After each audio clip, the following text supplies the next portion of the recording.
Vous allez, s'il vous plaît, dans Matthieu, au chapitre 21 et au verset 21. Jésus leur dit alors, « Je vous le dis en vérité, si vous avez de la foi et que vous ne doutez pas, non seulement vous ferez ce qui a été fait à ce figuier, mais même si vous dites à cette montagne, « Retire-toi de là et jette-toi dans la mer », cela arrivera. » Amen. Est-ce possible de parler à une montagne? Est-ce que tu as déjà parlé à une montagne, mon frère? Imagine-toi là, tu te mets devant une montagne, vous qui êtes allé en Israël, voyez le mont, vous mettez devant le mont, vous parlez à la montagne. Qu'est-ce qu'il dit Jésus là? Parler à une montagne. Quelqu'un a déjà essayé? Il y a un enseignement. Jésus nous demande de parler le langage de la foi, de parler à nos montagnes. Quelle est ta montagne? Parce qu'on en a des montagnes devant nous. Bien sûr, ce n'est pas une immense montagne avec un énorme rocher qui se présente devant nous, mais qui au milieu de nous n'a pas une montagne en face de lui ou en face d'elle, à qui nous aimerions parler? Qui n'a pas un problème énorme à qui nous aimerions dire « ôte-toi de là, ôte-toi de devant ma vie et jette-toi dans la mer » ? Qui n'a pas une promesse dans le cœur et une promesse qui... mais c'est une montagne d'accomplir cette promesse. Qui n'a pas un désir de la part de Dieu dans le cœur et qui ne sait pas qu'il doit faire quelque chose pour Dieu, mais la chose que Dieu lui demande de faire, c'est une montagne. Et Jésus dit, parle à cette montagne. Parle à cette montagne. À quelle montagne on fait face ? Ce matin, on en a peut-être plein des montagnes professionnelles, des montagnes de santé, des montagnes financières, des montagnes sentimentales, des montagnes dans tous les domaines. Et Jésus nous dit, parle à ta montagne. Et il nous dit, si tu lui parles avec le langage de la foi, eh bien, cette montagne, elle va s'enlever de là et elle va aller dans la mer. Si vous aviez la foi comme un petit grain de sénévé, dit Jésus, cette montagne-là, tu pourrais lui parler. J'avais, quand je me suis converti, avec la vie que vous avez l'occasion de connaître au travers du livre que vous avez maintenant lu, j'étais pas tellement bien construit. Et j'avais une montagne devant moi. C'était la montagne du travail. Comment travailler? Quand on a été habitué à gagner de l'argent sans travailler, comment travailler pour se soumettre à un patron quand on n'a aucun respect pour l'autorité? Comment rentrer dans le monde du travail où on ne gagne pas toujours de l'argent pour vivre ce que l'on veut vivre? Et comment avoir la paix que dans un travail on ne me renverra pas? J'avais cette montagne. Et j'ai parlé le jour de ma conversion à cette montagne du travail. J'ai dit à Dieu, je veux une montagne, je veux parler précisément à cette montagne. Je veux un travail stable, où on ne pourra jamais me renvoyer. J'ai fait cette demande-là. Parce que j'étais quelqu'un de déséquilibré et j'avais besoin d'équilibre. Seigneur, je veux un travail, une entreprise où on ne pourra jamais me virer. Que ça soit stable, que j'ai confiance, que je ne me lève pas le matin en disant « est-ce que la boîte va couler? Est-ce que l'employeur va me licencier ?» Et puis, je veux un travail où je n'ai pas de problème, je ne veux pas me casser la tête. Ramener du travail à la maison. Et puis, je veux tel salaire. Voilà, j'ai parlé à ma montagne. Vous savez quoi? J'ai eu les trois. Une société stable, où il fallait tuer un homme pour être envoyé. Autrement, on ne te renvoie pas. On ne peut pas te renvoyer. J'incite personne au crime. Le salaire que j'avais demandé et plus. Et je n'avais pas de souci en rentrant chez moi le soir. J'avais cette montagne-là. Et j'ai parlé dans la prière à cette montagne. Quelle est ta montagne?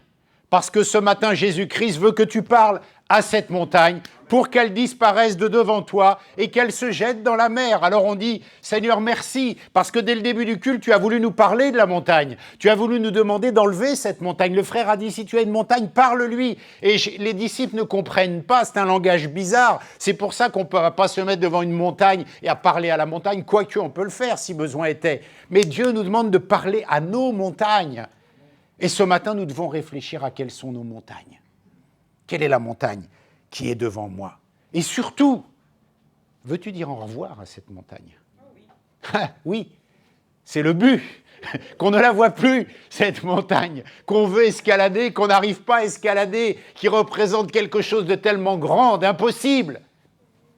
Veux-tu qu'elle disparaisse? C'est ça derrière le langage de Jésus. Veux-tu dire au revoir à cette montagne? Alors la Bible nous dit, eh bien, ne nous bornons pas à écouter la parole, mais il faut la mettre en pratique. Il faut la mettre en pratique. Et vous savez, la montagne, il y a un enseignement précieux. La montagne, pour qu'elle bouge, il ne faut pas lui parler n'importe quelle langue.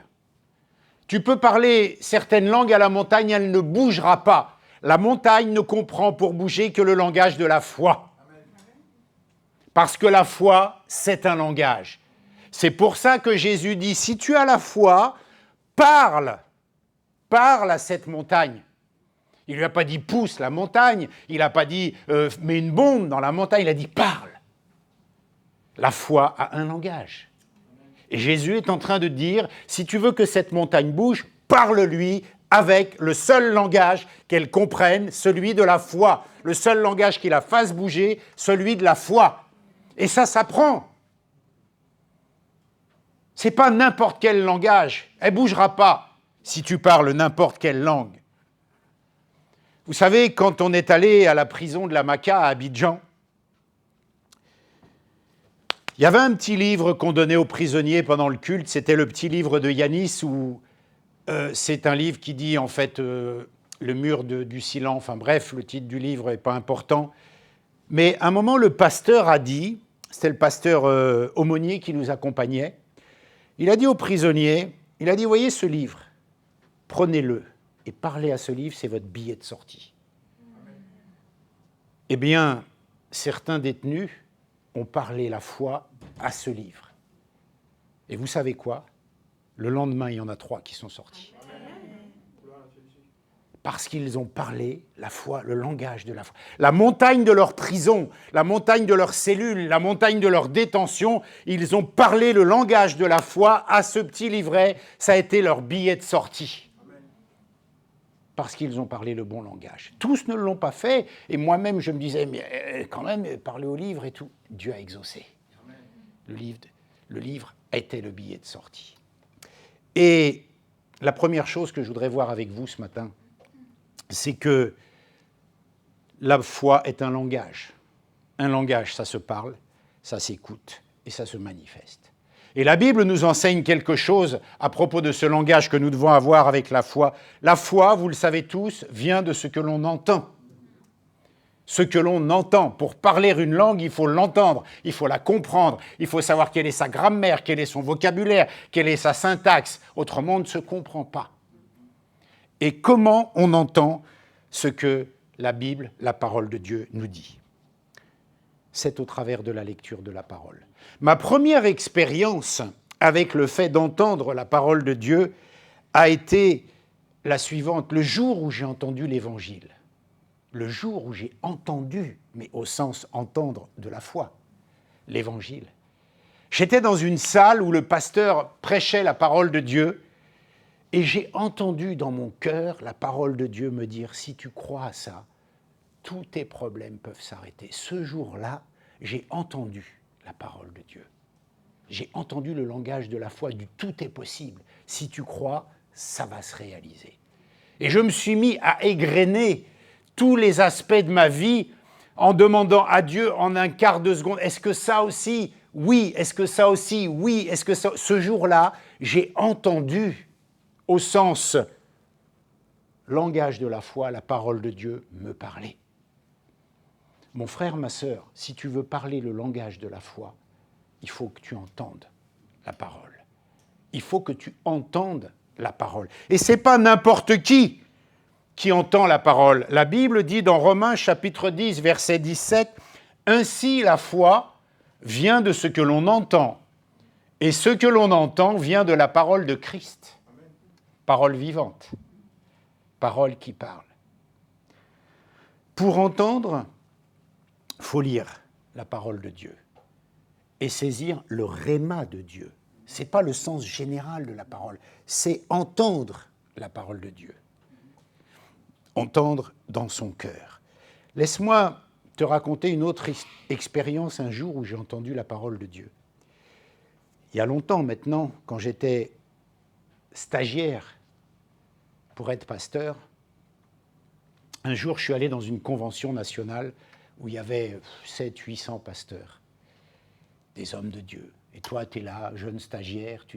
Et je disais, mais est-ce qu'un jour je vais pouvoir avoir accès au milieu de tout? Est-ce qu'un jour, moi, je pourrais être comme eux, etc. Et j'ai lu la Bible. J'ai entendu la parole de Dieu. J'ai lu un verset qui m'a dit la chose suivante. Si tu es attentif à ce que je te commande, je te donnerai libre accès auprès de ceux qui sont ici. Tu sais quoi? 30 ans après, non seulement j'ai libre accès, mais je forme les pasteurs aujourd'hui. J'ai entendu la parole de Dieu me dire ça. J'ai entendu ce langage de la foi parler et j'ai cru à ça. Ce n'est pas une lecture générale, c'est entendre la parole de Christ. Amen. Entendre ce que dit la parole dans une promesse particulière. Nous l'avons vu en son temps, pour entendre la parole, il faut s'inspirer des héros de la foi, regarder leur vie, ce qu'ils ont vécu, ce qu'ils nous laissent. Paul, sur le chemin de Damas, il entend la parole de Dieu, il entend au sens de la foi, il croit cela, il reçoit cela. Plus jamais cet homme ne sera le même, parce qu'il a entendu. C'est ça, entendre. C'est recevoir cette puissance transformatrice de la parole de Dieu que l'on entend par la foi et qui transforme la vie derrière, et qui prend réalité, qui prend puissance, qui prend naissance. Paul n'a plus jamais été le même. Sa vie a changé, transformé, totalement changé. Et la Bible nous dit dans Hébreux chapitre 13, verset 7, « Souvenez-vous de vos conducteurs. Regardez leur vie. Souvenez-vous de vos conducteurs qui vous ont annoncé la parole de Dieu. Considérez quel est le bilan de leur vie. » Regardez Paul, il entend la parole sur le chemin de Damas, cet homme est transformé. Ce n'est pas entendre dans le sens, il a reçu un verset, il a entendu au sens de l'homme spirituel, a reçu ça en lui pour que ça change sa vie. Imitez leur foi. Vivez les mêmes expériences, nous dit la parole de Dieu. Pour entendre la parole de Dieu, il faut lire la parole de Dieu, parce que la parole de Dieu, c'est la parole de Christ qui parle à nos vies. Je pourrais vous raconter tellement de versets qui se sont illuminés au cours de ma vie en lisant des versets pour des situations bien précises. C'est ça qu'il faut entendre. Entendre la parole de Christ, ce qu'elle dit. La Bible nous dit, regardez les modèles de vos pères, imitez-les. Faites comme eux, vivez ces expériences-là. C'est là pour nous exhorter. Ces expériences qui sont écrites, qui sont là à nous réjouir quand on les lit, sont là pour nous encourager. C'est possible pour moi, je peux vivre ça pour moi. C'est pas une connaissance générale, c'est pas de la théologie, c'est pas de la doctrine, c'est entendre au sens spirituel du mot, entendre ce que la parole dit. Et ce matin, le Seigneur peut-être prépare ton cœur à entendre quelque chose, mais entendre, pas écouter un message, entendre quelque chose pour que cette montagne bouge. Amen. Cette montagne qui est devant toi, pour qu'elle bouge. Il faut que la montagne t'entende lui parler la foi. Parle la foi. Amen. Même si ce n'est pas français ce que je dis, parle la foi. Parle le langage de la foi. Parce que la foi, c'est un langage. La foi possède un langage. La foi a des règles, des principes, du vocabulaire, une syntaxe, des mots. Parle la foi. Mais d'abord, avant de parler de la foi, il faut l'entendre. Un langage, ça s'entend, ça se parle. Il faut les deux. parle la foi.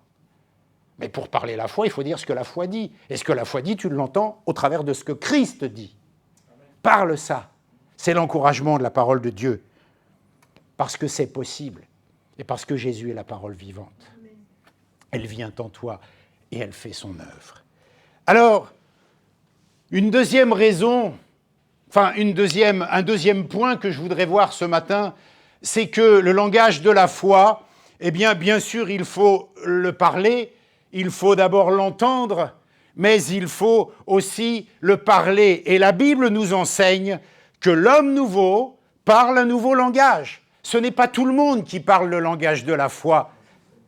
Bien sûr, des gens disent « moi j'ai la foi dans ce bout de tambour, là, il est bien ». Ce n'est pas de cette foi-là, on parle de la foi qui vient de ce que l'on entend de la parole de Christ. Plein de gens ont la foi. Il y a des gens, ils ont la foi dans leur capacité, il y a des gens, ils ont la foi dans leur maison, dans leur porte-monnaie, dans leur travail. Ok, ça c'est la foi. Mais la foi qui déplace les montagnes, c'est ce qu'on entend de la parole de Christ. C'est pas la même foi, c'est la foi qui vient de la parole de Christ. C'est celle-là qui déplace les montagnes. C'est avec celle-là que tu vas parler un langage que la montagne entend et elle part.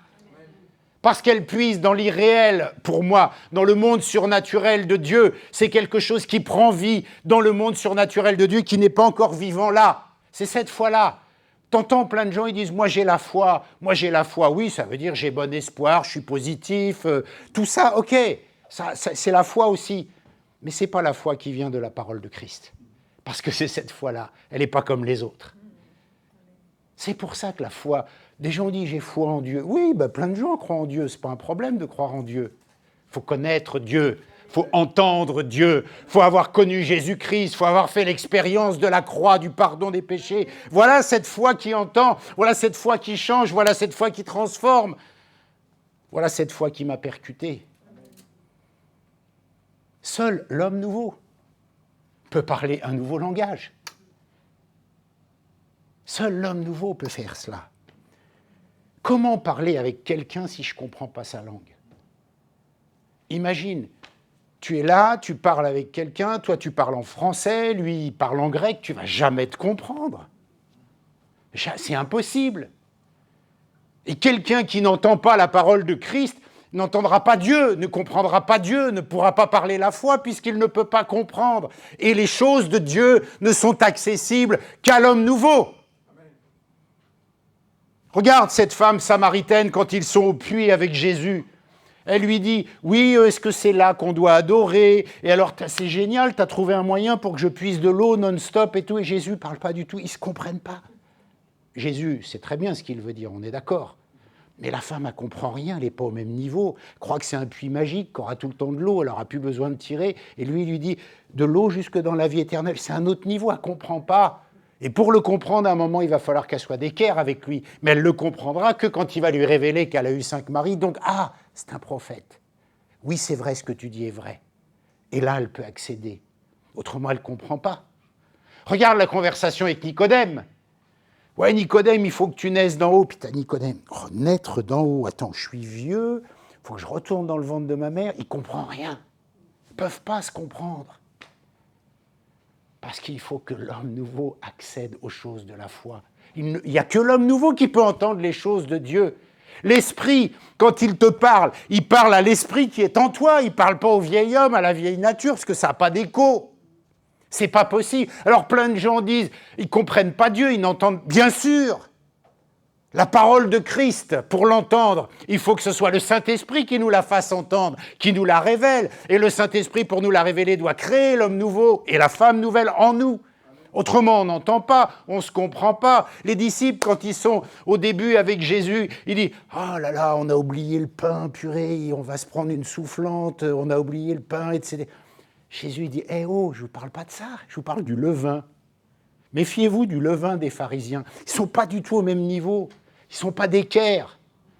Quand on prie, qu'on est là, Seigneur, donne-moi une parole, mais qu'il y a plein d'obstacles dans notre vie qui empêchent qu'on reçoive cette... On ne peut pas la recevoir. Pour entendre Christ, il faut qu'on ait le cœur à Christ. Et Christ, c'est la parole vivante qui va s'incarner dans la vie, qui va produire quelque chose. Donc seul l'homme nouveau peut parler un langage nouveau. Seul l'homme nouveau peut parler à cette montagne pour lui dire « Déplace-toi au nom de Jésus », parce que ce nom-là, il l'a fait bouger. Tout le monde ne parle pas la foi en Christ. Tout le monde n'entend pas la parole de Dieu qui parle de Christ. Non, c'est que l'homme nouveau, que la femme nouvelle. C'est pour ça que Jésus dit « Ce que je fais maintenant, vous ne pouvez pas le comprendre là, mais vous le comprendrez bientôt. » Vous savez, quand il lave les pieds, ils ne peuvent pas comprendre. Le Messie qui leur lave les pieds, qui va mourir sur la croix, c'est un chaos. Mais après la Pentecôte, ils ont tous bien compris le message. Quand Pierre se lève devant la foule et qu'il parle, il a très bien compris qui était le Seigneur, ce qu'il a fait, l'expérience qu'il est en train de vivre. Il a tout compris. Parce que l'homme nouveau a reçu le message. Le langage de la foi qui déplace des montagnes possède une grammaire, possède un vocabulaire, possède des règles, les règles du royaume. Nous demande d'accorder les choses selon ce que Dieu veut.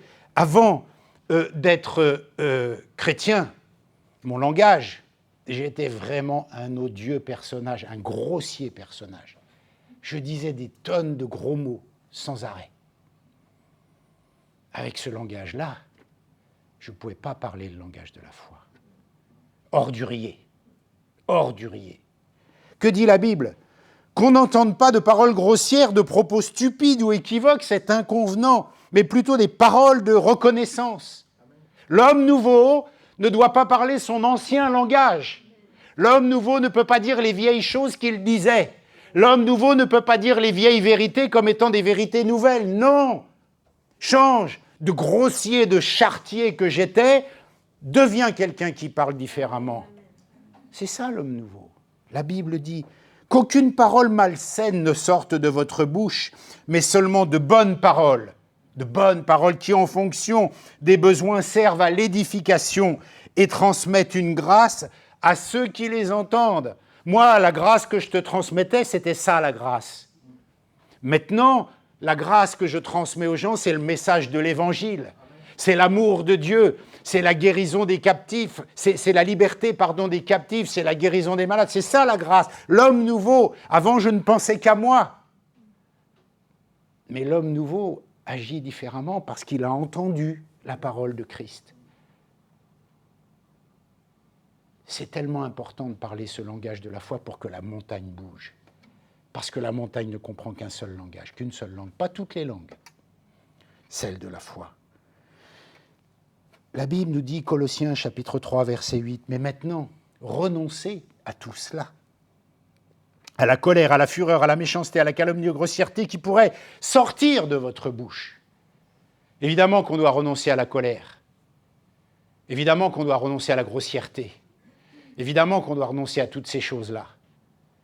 Parce que ce vieil homme-là ne pourra pas entendre la parole de Christ et ne pourra pas parler le langage de la foi. La foi est une langue. Elle se parle et elle s'entend. La foi est une langue, avec des nouveaux principes, des nouvelles règles sur lesquelles il faut travailler. C'est comme quand tu apprends une langue. Au début, tu vas faire des fautes, tu vas bégayer, tu vas mal parler, tes constructions ne seront pas terribles, tu diras quelques lignes et ça ne sera pas... Tu sais, quand tu écris « Oh, c'est pas très français, je recorrige ». Mais au fur et à mesure que tu apprends la grammaire, au fur et à mesure que tu apprends la syntaxe, au fur et à mesure que ton vocabulaire s'enrichit, ta phrase, elle est belle. Elle est belle. Elle parle le langage de la foi. Et la Bible dit « Tu seras changé en un autre homme ». Pourquoi on parle si souvent de cela ? Parce que c'est le seul moyen d'accéder aux choses d'en haut. C'est ce qu'il dit à Nicodème et qui ne comprend pas. C'est l'homme nouveau qui accède aux choses d'en haut. Ce n'est pas le gars qui connaît toute l'histoire d'Israël. Ça, ce n'est pas important. C'est l'homme nouveau. Et Nicodème, il se gratte la tête. Mais comment je vais rentrer dans le ventre de ma mère ? C'est pas possible. Vous voyez le décalage de conversation. 1 Samuel chapitre 10, verset 6, vous pourrez lire. Et Jean chapitre 3, verset 10. Le nouvel homme a un nouveau langage, nous dit Ésaïe 50, verset 4. Le nouveau langage, c'est celui du disciple. Je ne parle plus pareil. Mes valeurs ne sont plus les mêmes. Mes projets ne sont plus les mêmes. L'homme nouveau parle comme parle le disciple. Et c'est ce nouveau langage-là qui va produire la foi. C'est tellement important que nous enseigne la parole de Dieu. Le disciple, l'homme nouveau, selon Marc, chapitre 16, verset 17, parlera aussi de nouvelles langues. Pas que, mais ça fait partie. L'homme nouveau parle un nouveau langage, on l'a vu, mais il parle aussi de nouvelles langues. Et il parle aussi le langage du disciple. Et le langage du disciple, ce n'est pas le langage de tout le monde, c'est le langage du disciple. Celui-là, il n'est pas pareil. Et il s'apprend dans le lieu secret, dans la lecture de la parole, en entendant la parole de Christ. Et il se proclame selon les règles de la parole. Parler comme un disciple, ce n'est pas donné à tout le monde. Parler comme un charretier, c'est facile. C'est vrai, c'est facile. Ce langage-là, il est accessible. Vous savez, on commet aussi quelquefois, je pense, une erreur avec la foi, parce qu'on dit oui, mais pour parler, il faut avoir la foi, pour parler le langage de la foi. Vous savez, la foi, la Bible nous dit que la foi, c'est un don. La foi, c'est un don de Dieu. Donc, ce n'est pas tellement la peine de chercher à l'augmenter, puisque la provision, elle est suffisante. Ce que Dieu nous donne, c'est en quantité suffisante pour qu'on puisse faire ce qu'on a à faire. Donc, ce n'est pas tellement la peine de demander plus, la provision est suffisante. Ce qu'il faut faire, c'est travailler notre foi, comme nous devons travailler nos talents, parce que la parabole des talents nous dit quoi? Tu as reçu des talents, ce n'est pas la peine de dire « donne-moi plus de talents », tu les as. Ce que Jésus est en train de dire, c'est « travaille ce que tu as, demande pas plus ». Donc, des gens disent « Oh Eric, ton message, il est tellement beau, si j'avais plus de foi, je pourrais l'appliquer ». Tu fais une erreur. La provision est suffisante. Dieu t'a donné la provision suffisante pour ta foi à toi. Donc, ce n'est pas la peine d'en chercher plus. Fais avec ce que tu as. Travaille cette foi-là. Révise tes règles de grammaire. Apprends ta liste de vocabulaire. Corrige tes fautes d'orthographe. Voilà ce que Dieu est en train de dire. Parce que tu as tout, ne demande pas plus. La provision est bonne. C'est comme si le Seigneur nous donnait la foi, mais qu'il s'était un peu trompé, qu'il ne nous en avait pas donné assez. T'imagines Dieu se tromper? C'est juste pas possible. Alors c'est nous qui devons réviser. Ok, j'ai la foi. Et j'ai la foi, mais je ne la vois pas, mais je l'ai parce que la provision est suffisante. Donc je dois travailler cette foi-là. Je dois l'entendre dans la parole de Christ. Je dois la parler. Et tout ça va créer ma langue nouvelle, parce que je suis un homme et une femme nouvelle. C'est comme ça que cette montagne va bouger. C'est comme ça. Et la Bible nous dit à Deutéronome, chapitre 30, verset 14, cette parole, elle est tout près de toi, cette parole de foi. Elle est dans ta bouche, elle est dans ton cœur, elle est dans ce que tu confesses. Mais pour confesser ça, il faut avoir les nouvelles valeurs. Il faut parler ce nouveau langage. On a tendance, avec le vieil homme, à dire « c'est pas possible, j'y arriverai pas, c'est impossible, je suis trop nul ». Ça, c'est pas le langage de la foi, même si on est tous pareils à le faire. Le langage de la foi, c'est qu'est-ce que Dieu dit de cette situation-là. C'est ça qui compte. Il faut s'entraîner à voir ce que Dieu voit, à dire ce que Dieu dit, même si ce n'est pas naturel, parce qu'il faut que le nouvel homme sorte encore plus, qu'il mature. Ce langage nouveau trouve la force dans ce que je crois, dans ce que je déclare, dans ce que je confesse et dans ce que je fais. C'est là que ce langage prend de la puissance, avec cette certitude que Dieu veille dessus.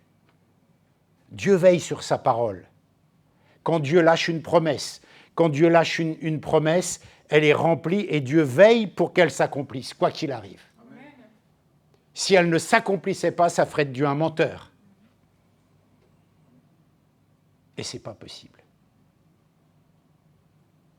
Donc si Dieu nous promet que ces montagnes vont bouger, si Dieu nous demande de parler le langage de la foi sur ces montagnes, il faut le faire. Il faut le faire. Le langage de la foi, c'est un langage du monde de Dieu. Et ce langage, il possède en lui la puissance, il communique la vie.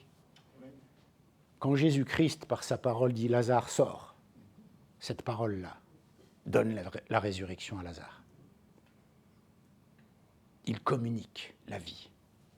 Quand il commande la guérison s'accomplit. Parce que la parole de Dieu que Christ prononce, communique la vie. Quand on confesse la parole de Dieu sur une situation, qu'on le comprenne, qu'on ne le comprenne pas, ça produit la vie de Dieu sur cet événement. Amen. Ça produit la vie de Dieu sur cet événement.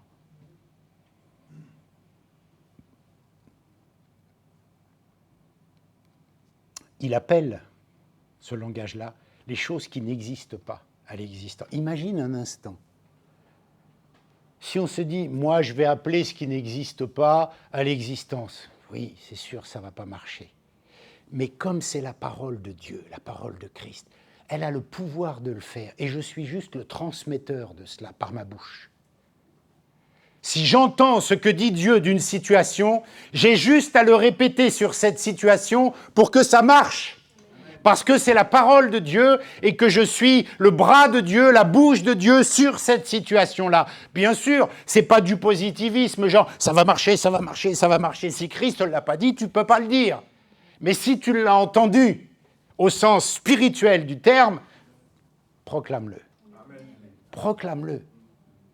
Ce n'est pas toutes les promesses générales. Proclame ce que tu as entendu de la parole de Christ. Entends-le, parle-le. Ça vient de Dieu et ça possède le pouvoir de la vie. Ça possède le pouvoir d'appeler à l'existence. Romains chapitre 4, verset 17, c'est tellement beau. « Je t'ai établi père d'un grand nombre de nations. Il est notre Père à tous, devant Dieu en qui il a cru, qui donne la vie aux morts et qui appelle à l'existence ce qui n'existe pas. » Quand Dieu te lâche une parole, que cette parole, tu l'entends parce que c'est la parole de Christ et que tu l'entends en lisant cette parole, il lâche avec elle, dans ta bouche, quand tu le prononces, l'existence de ça qui n'existe pas. Mais imagine, il n'y a que l'homme nouveau qui peut accéder à ça. On ne peut pas accéder à ça. Ça nous dépasse. On ne peut pas, sauf l'homme nouveau qui reçoit quelque chose en lui et qui le proclame. Ah, merci Seigneur. Quelle vérité nous avons dans la parole de Dieu. Quelle vérité. Parle à cette montagne. Tu vois, il dit, si tu as la foi, donc la foi, il dit, pour que la montagne bouge, parle. La foi et parler, ça marche ensemble. Les deux mots-clés que Jésus donne dans ce verset, c'est foi et parle. Parle à cette montagne, selon ce que Dieu t'a dit. Mon troisième point, mon premier point, c'était que c'est un langage qu'il faut entendre. Mon deuxième point, c'était que seul l'homme nouveau peut parler ce nouveau langage. Mon troisième point sera que le langage de la foi, puisque c'est un échange, communique la réponse de ce que j'entends à Dieu. C'est-à-dire que si j'entends quelque chose de la part de Dieu, eh bien, il attend que je lui communique par mon action la réponse. Vous savez, j'ai souvent mon épouse qui m'appelle quand je suis sur mon bureau en train de travailler. « Viens manger, viens manger, viens manger. » Ok. Ce qu'elle attend, elle, une fois que j'ai entendu ce qu'elle me disait, ce qu'elle attend, c'est que je descende manger. Parce que si je dis « oui, j'arrive » et que je ne viens pas, je ne fais pas écho à ce que j'entends. Ce que j'entends, c'est « viens manger ». Donc ce que je dois faire, c'est descendre manger. Dieu, quand il te lâche une promesse, quand il te lâche un verset, quand il te dit de faire quelque chose, ce qu'il attend, c'est pas « oui, j'arrive », c'est « fais ce que tu entends ». Rappelez-vous, si votre conjoint vous appelle pour aller à table, ou votre maman, ou je sais, va à table, parce que c'est la réponse que tu donnes à ce que tu entends. C'est l'obéissance. Et nous le voyons dans la conquête de la terre promise, cette obéissance-là, qui préfigurait notre entrée dans la foi. C'est la stratégie de la promesse qui coûte. Regardez, tout commence par une promesse de Dieu en Genèse chapitre 12, où Dieu dit à Abraham, « Quitte ton pays, quitte ta famille, quitte ta nation. » Oui, oui, j'arrive. Non, il doit partir. Il doit concrétiser ce qu'il a entendu de Dieu. C'est pas j'arrive, je viens manger dans 5 minutes, je descends. Non, c'est quelle réponse tu fais. Parce que c'est aussi ça le langage de la foi. Parler avec quelqu'un, c'est l'écouter, mais c'est lui répondre. Donc, si tu veux que la montagne bouge, si tu as entendu Dieu te dire quelque chose sur cette montagne, réponds à ce qu'il te demande. Et Abraham, qu'est-ce qu'il fait? Il est parti. Il a donné une réponse. Il a entendu la voix de Dieu et il a donné sa réponse. C'est un dialogue. Sans ce dialogue-là, ce n'est pas possible. La stratégie, c'est d'enclencher ce qu'on entend. C'est d'enclencher ce que Dieu nous dit. Si Dieu te dit quelque chose, j'ai entendu Dieu me parler, oui, et alors? Quelle est la réponse à cette audition de ce que Dieu a dit? Quelle réponse je donne dans ma vie à cela? Si Dieu te dit, parle à cette montagne, ou fais telle chose, qu'attends-tu pour le faire? Puisque Dieu l'a dit. Autrement, les mêmes causes produiront les mêmes effets. Et on tourne en rond. La deuxième stratégie dans cette réponse qui nous est donnée, il y en a plein, mais j'en ai retenu que 2, c'est la stratégie des espions, des 12 espions, à qui il demande d'aller visiter le pays. Les 12 espions sont envoyés pour visiter le pays. Vous connaissez l'histoire, c'est dans Deutéronome chapitre 13. Et quand nous visitons un lieu, il est facile de s'y projeter. Je ne sais pas, moi, genre, tu vas acheter un appartement, tu vas le visiter, c'est tellement facile. Tu visites le pays que tu vas avoir bientôt. Mais quand il s'agit d'une promesse, comment la visiter? Comment la percevoir spirituellement? Comment être dans la promesse alors que c'est juste une promesse, une parole? C'est par la foi. Et c'est dans le lieu secret. C'est pour cela qu'on a le Saint-Esprit.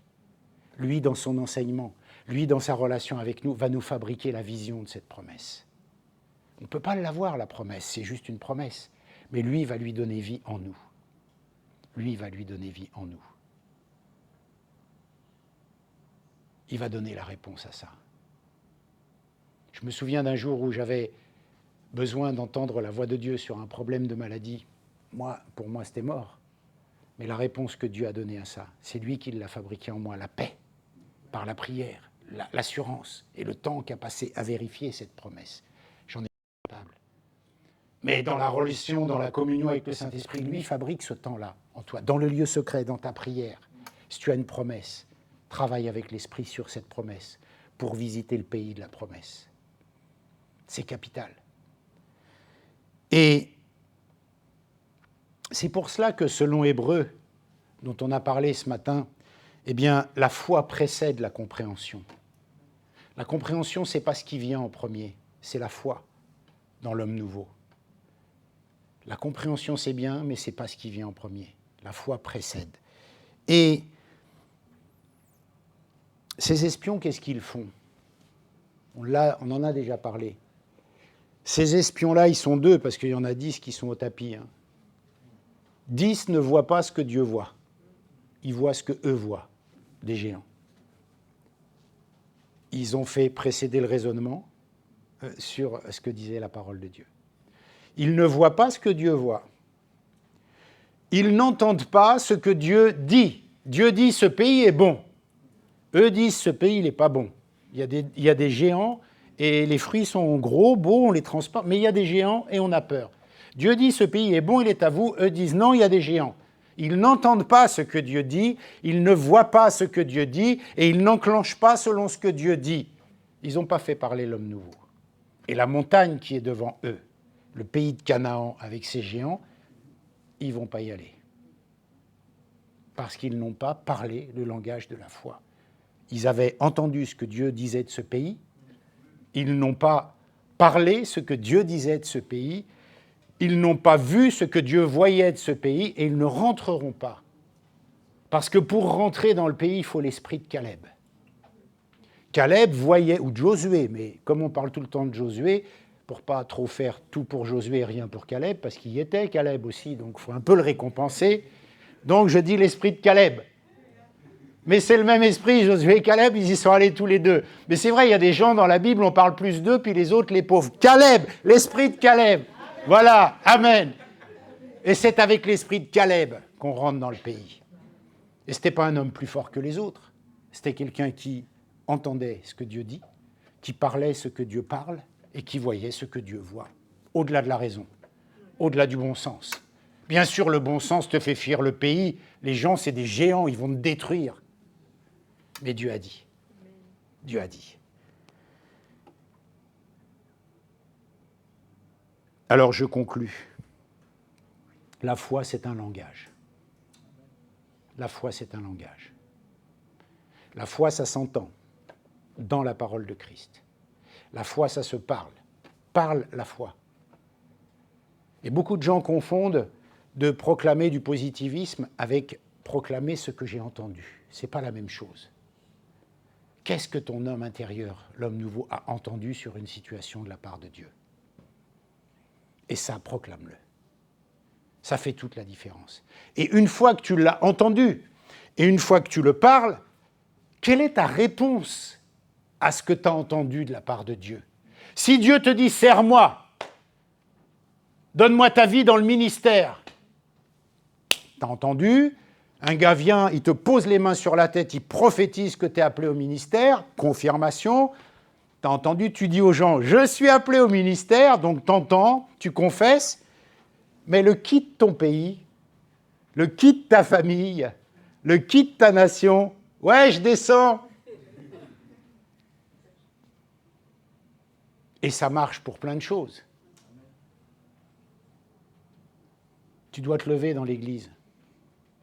Tu as entendu Dieu te dire que tu avais un service, par exemple. Et puis tu dis, j'ai un service. Ok, bah commence par venir tous les dimanches à l'église, déjà enclenche. Ouais, j'arrive, je descends. Un souci de santé. Et on tremble, parce que c'est une montagne devant nous. Et c'est logique, c'est normal. Quel est le fou qui ne s'inquiéterait pas d'avoir un problème de santé? Ça n'existe pas. Mais Dieu te parle. Dieu te dit, je vais agir. Et tu entends la parole de Christ te dire quelque chose. Et Dieu te demande de le dire, Dieu va me guérir. Ok. Mais tu trembles comme une feuille, tu es toujours en panique, tu n'as pas la paix. C'est le « ouais, je descends, mais je ne descends pas ». Si tu as reçu la parole et que tu enclenches, tu dis « ok, j'y crois, j'y vais avec tranquillité ». J'ai mes limites d'homme, j'ai mes limites de femme, mais j'y vais avec tranquillité parce que j'ai entendu Dieu me parler.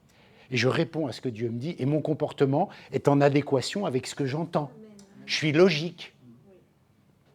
Tu vas parler à ton voisin, tu as entendu que Dieu te dit « parle aux gens ». Tu veux témoigner. Ok, ça c'est quelque chose que tu as reçu. Et puis tu dis « moi je suis un témoin pour Christ ». Ok. Et Dieu te demande une réponse par rapport à ce que tu as entendu. Et toi, tu vas voir les gens, tu leur mets des baffes, tu dis des gros mots. Tu vois, tu n'es pas aligné sur ce que Dieu te demande de faire. Ça ne va pas.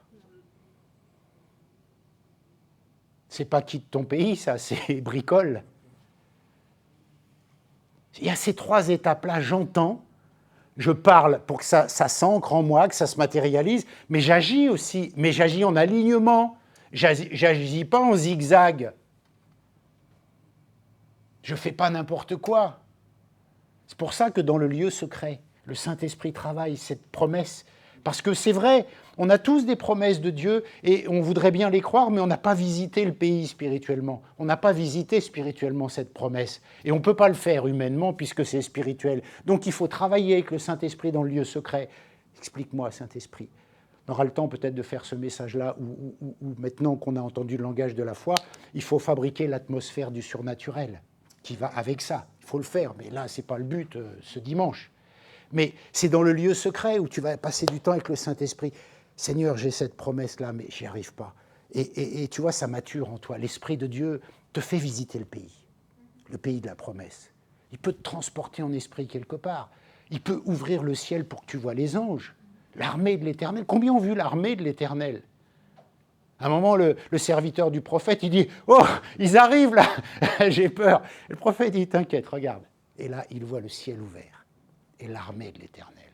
Mais ça, tu ne vas pas le voir comme ça en discutant. C'est quand tu es avec l'Esprit de Dieu qui va t'ouvrir le ciel pour voir cet instant-là comme ça. C'est un instant privilégié, quelque chose d'extraordinaire où le Saint-Esprit va te faire visiter, te projeter en esprit dans la situation pour que l'homme intérieur attrape cette paix en lui et qu'il puisse marcher tranquille avec ça. Ça n'arrive pas tous les jours, ça demande du travail, ça demande de travailler, ça s'apprend comme un langage. C'est comme ça qu'on fabrique la visite du pays de la promesse avec le Seigneur. Alors si on veut dire à cette montagne, va-t'en, si on veut dire à cette montagne, ôte-toi de là, il faut parler le langage de la foi, selon les principes spirituels. Il y a des gens, ils attendent des promesses de Dieu, mais ils ne sont pas convertis. Ça va être compliqué. Dieu est bon, il peut bénir. Mais il y aura un moment où ça ne suffira pas. Il y a des gens, ils ne veulent pas faire ce travail avec le Saint-Esprit pour maturer la promesse. À un moment, ça ne suffira pas, parce que Dieu est bon. Et Dieu va bénir, mais il y aura des manques. À un moment, on a des promesses, mais on ne veut pas les enclencher. On ne veut pas répondre, Seigneur, oui, je descends, je suis présent, je fais ce que tu me demandes. À un moment, ça ne va pas suffire. Dans cette génération que nous sommes en train de vivre, alors que la lumière s'éteint sur le monde, alors que le couvercle descend sur le monde, il va falloir enclencher de plus en plus. Enclencher ce que l'on entend de Dieu. Il va falloir de plus en plus prendre les valeurs de la parole de Dieu et de la Bible pour parler le langage de la foi et entendre ce que dit la parole de Christ sur un monde qui est en ruine économique. Et si Dieu dit « je te bénis dans cette situation, je pourvoirai à l'intérieur de cette crise économique pour toi », il va falloir le croire. Mais pour le croire, ça sera difficile, donc il va falloir, dans le lieu secret, en communion avec l'Esprit, demander qu'il travaille en nous cette promesse qu'il m'a faite. Et je vais devoir sortir, je vais devoir répondre à ça par une action. Voilà tout un tas de défis, tout un tas de visites de Canaan qu'on va devoir faire, tout un tas de promesses qu'on va devoir visiter, tout un tas de réponses qu'on va devoir donner, tout un tas de paroles qu'on va devoir entendre, tout un tas de paroles qu'on va devoir prononcer. Il y a des chrétiens, des fois, moi, ça m'agaçait un peu, les gens, c'est un peu la méthode Coué, on prend une promesse et on la confesse. Mais c'est pas ça. C'est ce que j'entends de la parole de Christ. Il y a la parole générale, bien sûr, qui a ses bénédictions, bien sûr, mais pour ma vie, pour moi, pour mes projets, pour ma santé, pour mon foyer, pour mon travail, pour mon église, il y a des choses précises qu'on doit entendre, que Dieu doit nous donner. C'est pas « t'inquiète, Dieu va bénir ». Il bénit, mais ce n'est pas comme ça que ça marche. Canaan préfigurait pour nous la visite du pays, la visite des promesses. Alors, qui veut ce matin dire au revoir à sa montagne? Ok? Tu connais les étapes? Il faut bosser, il faut faire tes devoirs. Il faut vraiment s'humilier devant Dieu, dire « Seigneur, c'est la vérité. Il n'y a pas d'autre vérité. Et on a tellement de mal à faire ça. Mais il faut que tu nous aides. Il faut qu'on s'aide les uns les autres. Il faut qu'on travaille notre langage spirituel. Il faut qu'on travaille, qu'on parle la foi. Qu'est-ce que Dieu veut dire? Qu'est-ce que Dieu veut qu'on entende pour cette Église? Qu'est-ce que Dieu veut qu'on entende pour ta santé? Qu'est-ce que Dieu veut qu'on entende pour tes projets? Qu'est-ce que Dieu veut qu'on entende pour tes finances? Qu'est-ce que Dieu veut qu'on entende pour ta maladie? Qu'est-ce que Dieu veut dire? Parce que, Seigneur, on a tout plein de montagnes, c'est des chaînes de montagnes. Ce n'est pas une montagne, c'est des chaînes de montagnes devant nous. Et il va falloir qu'elles bougent. Amen. Mais pour les faire bouger, je vais devoir parler le seul langage que ces montagnes comprennent. Le seul langage que ces montagnes craignent, au nom de Jésus. Amen. Et là, la montagne, elle va bouger. Mais ça ne se fabrique pas comme ça. Ce n'est pas juste une méthode, ce n'est pas juste une répétition. Ça se travaille. Ça se travaille. Il a pris du temps avec ses disciples, il les a fait maturer, mûrir. Il était 3 ans avec eux, il les a construits, il les a fabriqués dans cette... Enfin, fabriqués, oui, il les a amenés dans cette dimension-là. Ça se travaille, ça s'apprend. Est-ce que nous voulons dire au revoir à nos montagnes? Oui. Alors il y a du boulot. Mais le programme, il est simple. Entends, parle et agis. Ce que dit la parole de Dieu.